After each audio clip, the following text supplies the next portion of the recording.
Christopher Columbus was born in 1451 in Genoa, Italy.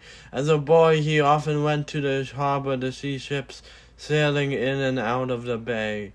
He wanted so much to be on them. Columbus became a sailor at 14 under Captain O'Rourke. He sailed to many strange and foreign ports, including England, Ireland, and Morocco. Later, he journeyed to many other ports, like Norway and Germany. On a voyage that took him from Genoa to Galway, Ireland, and Bristol, England, he was sailing back to Genoa when his ship became attacked by pirates. He fought them well and hard, but he eventually had to jump overboard to save his life. He swam ashore, and soon he was forced to seek a new city. He then went to Lisbon, where he met his brother Bartholomew, who worked on maps. They became partners, and Columbus worked on maps while still sailing. Columbus first went to King Juan of Portugal. He told him all his evidence that the world was round, but still the king refused him, saying that if the world were round, trees should stand up on ends and people would walk upside down. So Columbus tried again in next year, but this time the king agreed, but then he went to his wise men who told him to send a ship out. The ship was sent out, but it wasn't long before storms forced them to turn back. While there, they said that they couldn't have found land since the world was flat, so King Juan rejected Columbus. Columbus then headed to Spain to take his project before their king and queen. While on the way, his horse was waylaid by bandits, and his wife died. With his servant Carina and son Diego, they made their way to La Rabida Monastery. The king and the queen couldn't help the friar sent because they were busy with a war. So Columbus joined the war and fought alongside their majesties. When the war was over on January 2nd, 1492, he then went before them again. He was rejected by their counselors who believed the world was flat. Then, as he was heading out on an April morning, a messenger said they had consented to his plan. The agreements were signed April 17th, 1492, where they were called the Capitulations of Santa Fe. Columbus then went before the sailors of Palos. They were scared and terrified because they believed the world was flat. But after much coaxing and threatening, Columbus finally got himself a crew. He got 3 ships too: the Nina, the Pinta, the Santa Maria. The Nina and Pinta were captained by the Pinzon brothers. Columbus set sail on August 3rd, 1492 at dawn. He and his crew traveled for many miles before the rudder broke. Thankfully, they repaired it on an uninhabited Caribbean isle. Then they saw a volcano. The sailors were frightened, but Columbus comforted them. So they sailed on. Finally, one day they saw a meteor crash into the ocean. They were very frightened. So they continued sailing, but 3 months after they left Spain, they still saw no sight of land. At dawn they rowed ashore. After praying to God for their safekeeping, they claimed the land for Spain. Columbus named the island San Salvador. It was inhabited by peaceful Indian tribes, and gave Columbus many gifts. Surely this was the most beautiful land the admiral had ever seen.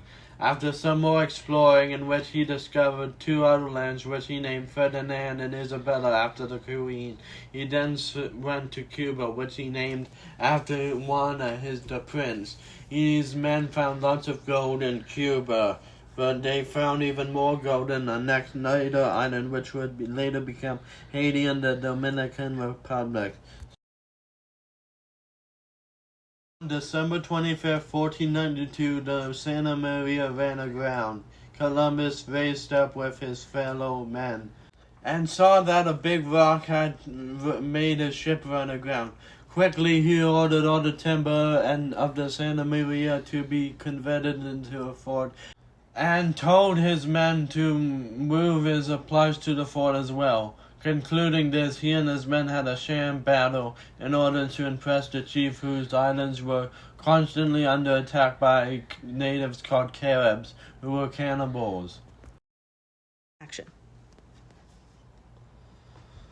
Well, one day he had decided that was enough, and he set home for Spain again. On the way, they encountered a bunch of Taino who attacked them, and they had to fight back.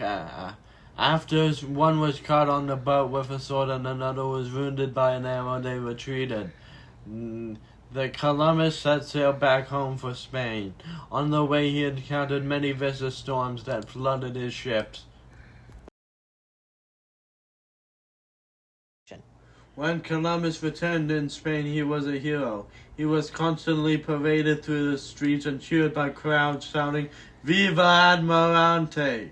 When he returned to the Queen, he was appointed Don Almirante of the Open Seas and Viceroy of the New Indies.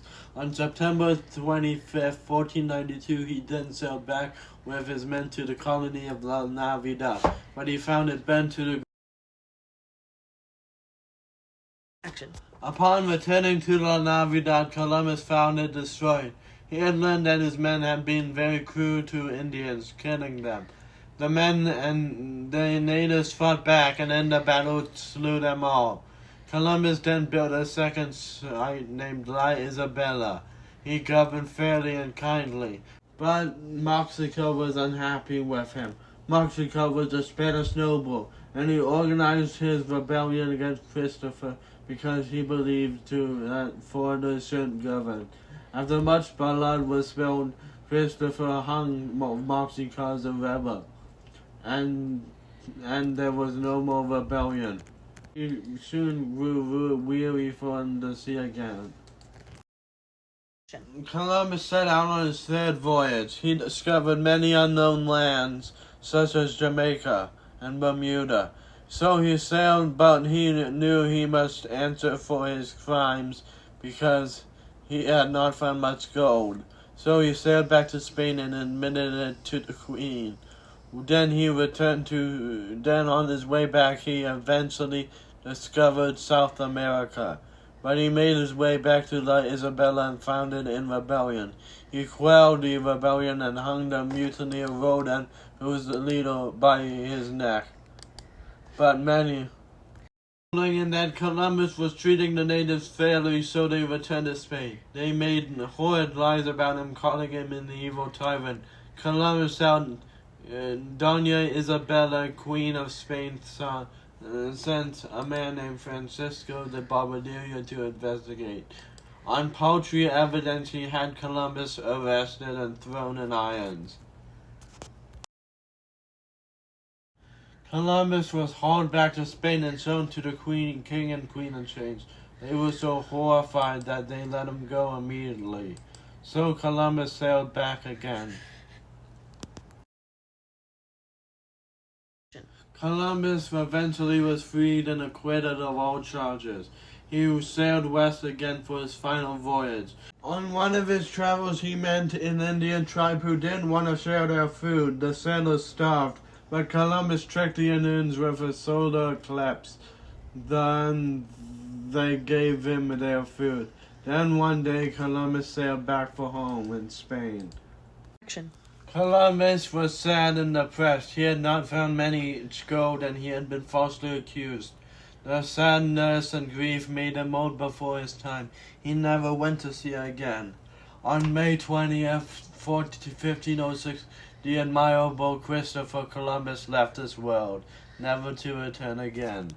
Columbus should be celebrated because without him, America wouldn't exist.